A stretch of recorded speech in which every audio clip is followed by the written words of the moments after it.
Welcome to my Mind Palace. My name's Kieran Dodds. I'm a photographer based in Scotland, but this is Gingers of America. This episode takes us tonight to New York City and Connecticut. I was in Connecticut for an exhibition at Yale University on the church forests of Ethiopia. So the first part is actually about the links between Ethiopia and the national park system in America. Stick with it. There are timestamps below to leap forward if you want, but don't do that.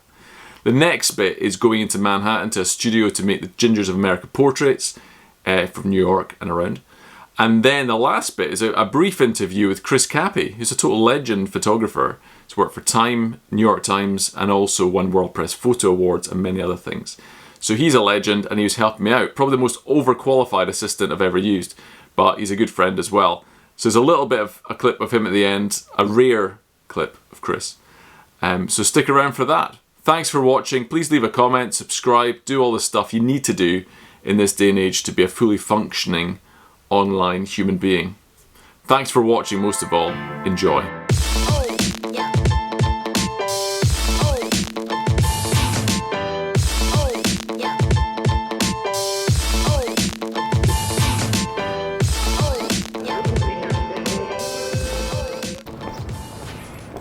So I'm here in New Haven Green, and this is really what I've come for. I've walked 30 minutes to get here. I'll read you the sign. It says, "This 16.5 acre outdoor space is the central square of the 9 squares originally designed in 1638 by the settlers of the New Haven colony as a common space for cultural, civic, religious and educational purposes and gatherings. It's one of the oldest continually used public spaces in the United States. Please enjoy. Do not take drugs." So later today I've got an exhibition opening at Yale University, but I've also got a panel discussion including Dr. Alamayawasi, who's Mr. Church Forest himself, and I just think it's so apt to be here because at the centre of Yale, indeed the centre of American civic society as it began, were these church buildings surrounded by this green commons land. And the similarity to Ethiopian church forest is uncanny. A church at the centre and the landscape round about. And while it's been written about how these green spaces gave rise to the national park system in North America, the one difference that's really struck me this morning is that these were spaces for gathering. The national parks would be places where people are cleared off to create these sublime wildernesses. But these spaces were at the heart of civic life and were filled with people working, speaking, and sharing.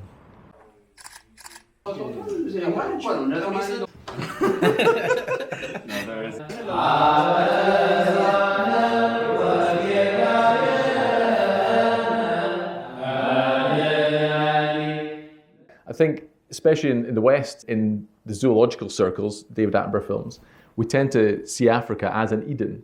And people say it all the time. It's like a picture of Eden. And I think that is incorrect. Most of the time it's a romanticization. But I think in Ethiopia it's actually a theological landscape. And so we can maybe say something about that. It is consciously Eden they're manifesting.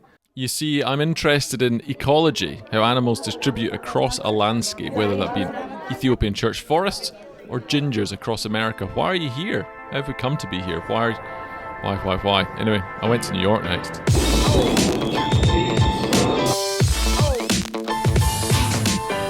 So, I'm lugging my gear through New York.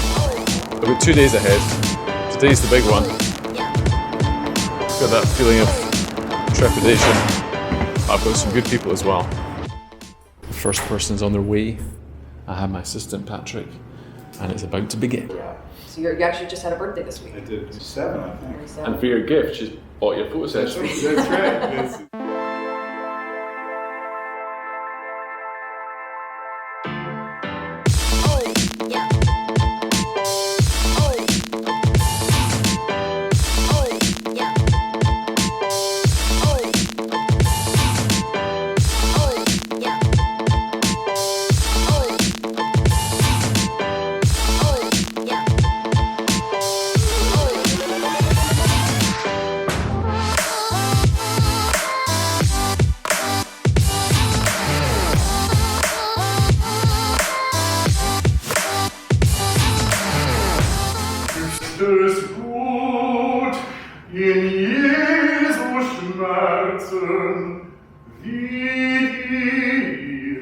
The first day's gone well.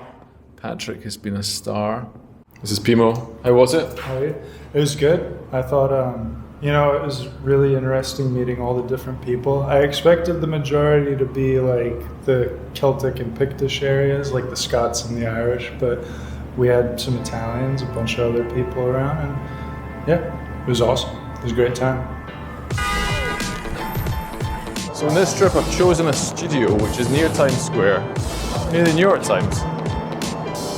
And in future I might actually prefer to go for local areas because that's where you get into the community more. If you've got a small town in America with lots of gingers, you want it on the ginger map, please get in touch, fly me out there, let's do it. I don't know where I'm heading next. This is the last trip until I get another one. Well, I'm not sure of the outcome really. I think I want to do a book, but I don't know when or how. It's a big country. You need to do quite a lot of portraits before that to really do it.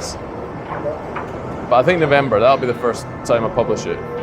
So if you want a portrait in that, get in touch. I headed back to Connecticut for a talk at one of the colleges in Yale, and the next day I had to do some more portraits for Connecticut Gingers with a great friend and photographer. So we've done the portraits today, and I've had Chris Cappy, the award-winning photographer, helping me out. Chris, tell me what it was like to work with me, a legend. I have no words. Is that me or is the camera? I'm focusing your face. Oh. It's on you still? Oh, come on. I'm saying my face. It loves you. The camera loves you. The camera loves you, Kieran.